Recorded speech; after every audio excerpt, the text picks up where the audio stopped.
الزمالك بلغ اتحاد الكوره ان رافض اسماء حكام معينين للماتش بتاع الكاس اللي جاي هو بيراميدز. عندك امين عمر ومحمود البنا والصباحي وطارق مجدي. في هنا بقى اكتر من نقطه. لما انت يا زمالك اصلا عندك تحفظ على الحكام المصريين كنت موافق عليهم ليه في ماتش الاهلي؟ دلوقتي بقوا الحكام المصريين وحشين، دلوقتي بقوا مش عاجبين. ثانيا بقى لو مش عاجبك الحكام المصريين ما تطلب حكام اجانب، اطلبهم وادفع. لكن جو لا ما ينفعونيش، لا دول ما ينفعونيش، شوفوا هتجيبوا لي ايه، شوفوا هتعملوا لي ايه من غير ما تدفع، ما ينفعش. بعدين بعد ما تجنبت كل دول اتبقى مين يعني من الحكام المصريين؟ هم اللي باقيين 2 تقريبا. ما تقول من الاخر الاسم اللي انت عايزه وخلاص عشان يحكم الماتش ده، ولا انتوا يعني عايزين حكام اجانب بس بفلوس الاتحاد؟ وفي ايه يا زمالك؟ ها في ايه؟ هو اي نوش كده في اي حاجه قبل اي ماتش؟ ولا تكونوا خايفين اصلا ان الاتحاد يكون مظبط الماتش ده لبيراميدز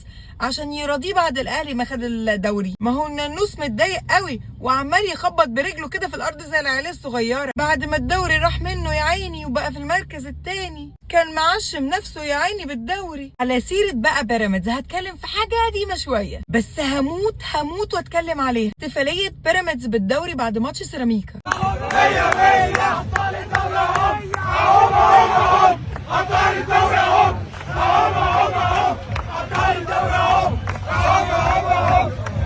الضحك ده بجد والله ايه الضحك ده؟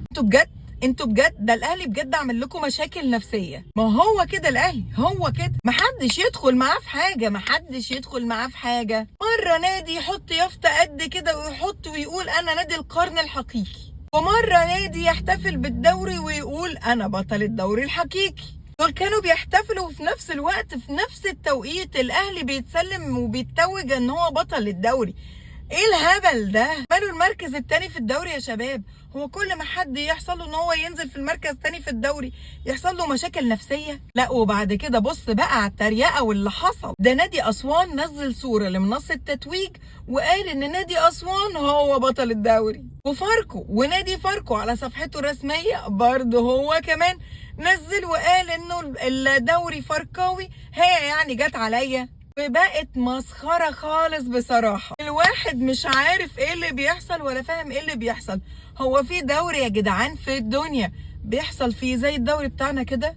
ما اعتقدش. ما علينا، نرجع تاني لموضوع الزمالك والحكام. هو في ايه يا زمالك؟ هو في ايه؟ دلوقتي الحكام المصريين بقوا وحشين؟ مش دول اللي كانوا بسمسم دلوقتي بقوا نوتي؟ الفيديو ده بيقولك انه والله ما ينفع نشاط رياضي في مصر، وده اخر الكلام. سلام.